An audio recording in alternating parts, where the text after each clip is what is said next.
ఏది అయినా ట్రై చెయ్యి ఆచి చికెన్ మసాలా. సింగర్ మంగ్లీ కేసులో మరో కీలక పరిణామం జరిగింది. మంగ్లీపైన ఫిర్యాదు చేసిన న్యాయవాది సుబ్బారావుకి డ్రంక్ అండ్ డ్రైవ్ పరీక్షలు చేశారు పోలీసులు. పంజాగుట్ట పోలీస్ స్టేషన్లో న్యాయవాదికి పరీక్షలు నిర్వహించగా సీఐ రామకృష్ణ టెస్టులో 27 రీడింగ్ రావడంతో డ్రైవింగ్ చేయడానికి అనుకూలం కాదని, మద్యం సేవించి వచ్చారని ఇన్స్పెక్టర్ తెలిపారు. మంగ్లీ కేసు విషయమై బాధితులతో పంజాగుట్ట పిఎస్ కు వచ్చారు అడ్వకేట్ సుబ్బారావు. మందు వాసన వస్తుందంటూ అడ్వకేట్ సుబ్బారావుకు తనిఖీలు నిర్వహించారు పంజాగుట్ట ఇన్స్పెక్టర్ రామకృష్ణ.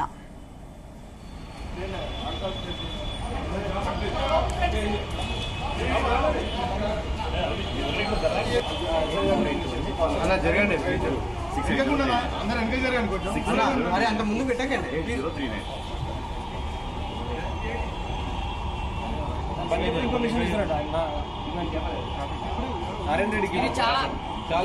బాధితుల తరపున వచ్చిన అడ్వకేట్ ని ఇది మీరు నిజంగా అవమానించండి. బాధితుల తరపున వచ్చిన అడ్వకేట్ ని ఇది నిజంగా అవమానించండి. మీడియా మిత్రులు అందరూ కూడా గమనించండి. నేను కేసు పెడితే 2 వారాలకు టైం తీసుకున్న సీఏ సార్ ఆవిడ కేసు పెట్టడం ఒక్క రోజులోనే ఎఫ్ఐఆర్ అయింది. ఇది ఎక్కడ సార్? సార్ నేను ఎప్పుడు సార్ ఇచ్చింది 22వ తారీఖు ఇచ్చా సార్ కంప్లైంట్. ఈ రోజు మరి మంగళీ గారు ఎట్లా ఒక్కరోజు అయితే సార్ నాకు ఫోన్ చేశారు కదా, ఏఎస్ఐ గారు ఫోన్ చేశారు సార్. ఏఎస్ఐ గారు నిజంగా సార్ ఇది చాలా అన్ఫేర్ సార్. మేము కూడా కెమెరాస్ ఉంది అందుకే మీకు గౌరవిస్తున్నాం. ఏంది మీరు వినండి.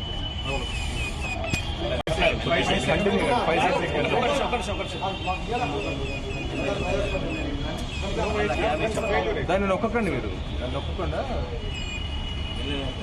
ఉంది.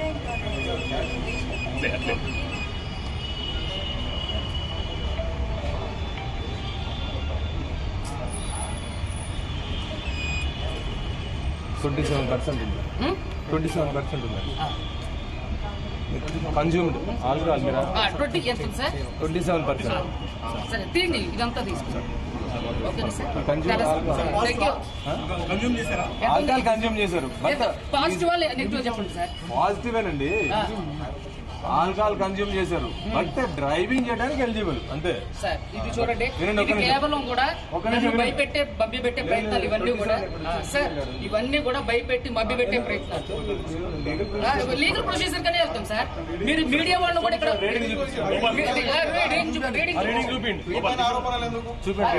రీడింగ్ చూపించండి అందరికి. డ్రైవింగ్ చేయడానికి అందరూ వినండి, డ్రైవింగ్ చేయడానికి ఎలిజిబుల్ అట. అది ఎంత అవమానం అంటే 35 ఎబో ఉండాలి. డ్రైవింగ్ గురించి మాట్లాడు, నేను క్లియర్ చెప్పాను కదా. అంటే ఇది దీంట్లో ఇది పక్కదారి పట్టించడానికి మరి అంతే కదా సార్. ఆల్కహాల్ టెస్ట్ అనేది ఇది పక్కదారి పట్టించడానికి. దయచేసి మీరు వీడియో మిత్రులందరూ కూడా గమనించండి. బాధితులు ఇప్పుడు తాగాను మరి అదే కదా సార్. సార్ నేను కూడా లీగల్ వెళ్తా సార్, నేను కూడా లీగల్ వెళ్తా. I'm advocate, I'm not a normal person. I know everything about in the society sir. మీరు విన్నా బెదిరించారు. ఇప్పుడు పోలీసులు నన్ను సార్, మీడియా మిత్రులందరూ కూడా చూడండి, పోలీస్ సార్ వాళ్ళు నన్ను బలవంతంగా ఆల్కహాల్ టెస్ట్ చేశారు. నేను వెహికల్ చేస్తే, నేను ఏమైనా వెహికల్ నడుపుతుంటే సార్ నన్ను ఆల్కహాల్ టెస్ట్ చేశారా? ఎందుకు అంటే పోలీస్ స్టేషన్ లీగల్ ప్రొసీజర్ తెలియదు అనుకుంటా. చెప్పండి. వెహికల్ డ్రైవింగ్ చేస్తేనే టెస్ట్ చేయరు. వెహికల్ డ్రైవింగ్ తాగి పోలీస్ స్టేషన్కి వస్తే పబ్లిక్ ప్లేస్ లో ఇప్పుడు తాగానన్నా ఇప్పుడు ఎక్కడ తాగాను చెప్పింది ఎప్పుడు? ఏమండి నైట్ ఆల్కహాల్ తీసుకుంటే ఏమండి నైట్ ఆల్కహాల్ తీసుకుంటే అది కరెక్టా కాదా మీరు చెప్పండి. అది తప్పంటారా? ఇప్పుడు ఎవరో కూడా ఏమండి చెప్పాలా? ఇది ఎంత పక్కదారి పట్టించడానికి పోలీసులు చేసే చర్య. నేను బాధితులు తీసుకోవాలి, బాధితులు తీసుకోవాలి. అట్లా చేశారనుకోండి, మర్యాద మీకు ఎంతవరకు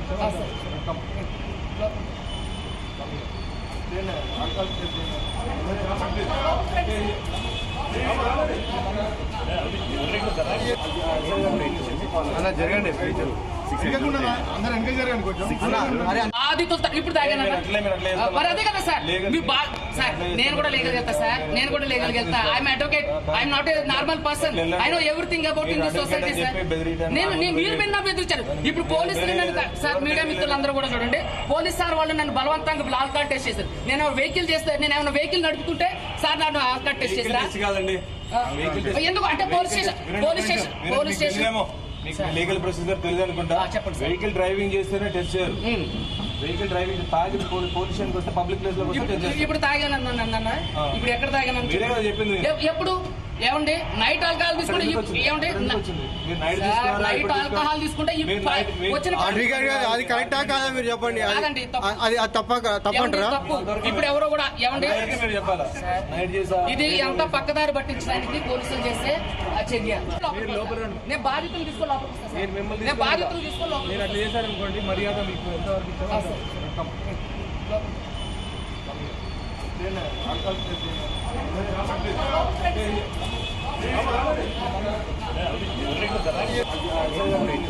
అలా జరగండి. అందరూ ఎంకరేజ్ జరగండి కొంచెం. అరే అంత ముందు పెట్టకండి.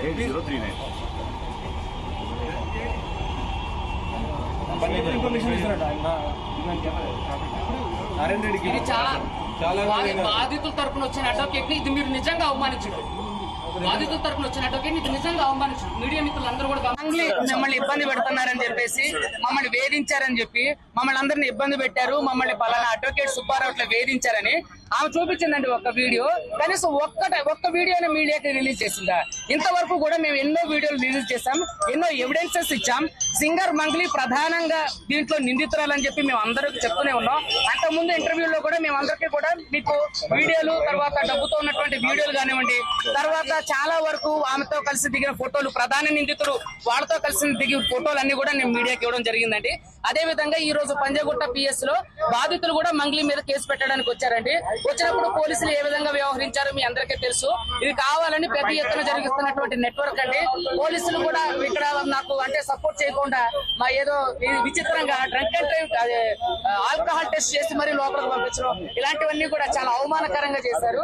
సో ఇక్కడ మీరు అందరూ చూస్తున్నారు, దీన్ని అంతా కేసుని పక్కదారి పట్టించాలని అడ్వకేట్ సుబ్బారావు ఎప్పుడు కూడా నీతిగా నిజాయితీగా ఎవరైతే బాధితులు ఉన్నారో వాళ్ళ పక్షానే నిలబడి పోరాటం చేస్తారో. మీరు మంగ్లీ గారు నాకు ఫోన్ లో సెంట్రల్ మినిస్టర్ పేరు చెప్పి బెదిరించారు, అయినా సరే నేను లొంగలేదు. ఒక ఎమ్మెల్యే తండ్రితో ఫోన్ చేసి బెదిరించారు, అయినా నేను లొంగలేదు. చూడండి, నాకు మంగ్లీ ఎన్నిసార్లు, కనీసం నేను మంగ్లీకి ఒక్కసారి కూడా ఫోన్ చేసింది లేదు, మంగ్లీతో నేను మాట్లాడింది లేదు. కానీ మంగ్లీ నాకు దాదాపుగా చూడండి 10 సైకిల్ కాల్స్ చేసింది. చూడండి, ఇది మీడియా మిత్రులందరికీ నేను చూపిస్తున్నాను.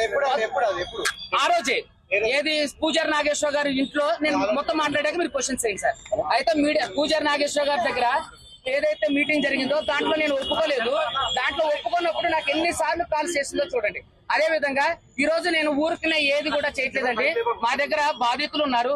బాధితులు వాళ్ళకి జరిగిన అన్యాయాన్ని బట్టే మేము కోర్టులో కేసు వేయడం జరిగింది. అదే విధంగా మంగ్లీకి ఆపోజిట్ లో నన్ను మంగ్లీ బెదిరించిన కేసు కూడా మన ఇదే పంజాగుట్ట పోలీస్ స్టేషన్ లో ఎఫ్ఐఆర్ చేయడం జరిగింది. అదే విధంగా ఎవరైతే బాధితులు ఉన్నారో వాళ్ళు కూడా చంపేస్తామని బెదిరించేది మంగ్లీ. సో వాళ్ళని కూడా ఈ రోజు పంజాగుట్ట పోలీస్ స్టేషన్ లో మేము పంజాగుట్ట పోలీస్ స్టేషన్ లో వాళ్ళ మీద కేసు వేస్తున్నాం. ఏమంటే నేను ఎప్పుడు కూడా నిరాధారమైనటువంటి ఆరోపణలు చేయడం లేదు, నేను ఆరోపణలు చేయడం లేదు, నేను సాక్ష్యాన్ని తీసుకొచ్చాను. మంగ్లీని ఒక్క సాక్ష్యం చూపించమనండి. అడ్వకేట్ సుబ్బు బెదిరించింది అని అంటే ఏదైనా మాట్లాడితే నేను బంజారా బిడ్డనని, అదే నేను కులం కాటిని వాడుతున్నారు. దయచేసి ఇది మంచి పద్ధతి కాదు. ఇప్పుడు అడ్వకేట్ సుబ్బు మీద కేసు పెట్టిన మంగ్లీ ప్రధాన నిందితుడు రమావతి మధు మీద ఎందుకు కేసు పెట్టడం లేదు? నేను బాధితులు తీసుకోవాలి, నేను బాధితులు తీసుకోవాలి. నేను అట్లా చేశాను అనుకోండి, మర్యాద మీకు ఎంతవరకు ఇచ్చారు.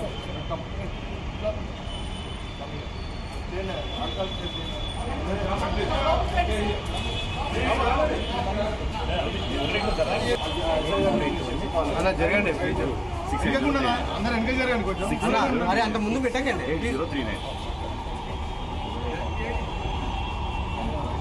ఇన్ఫర్మేషన్ ఇస్తున్నాడు ఆయన.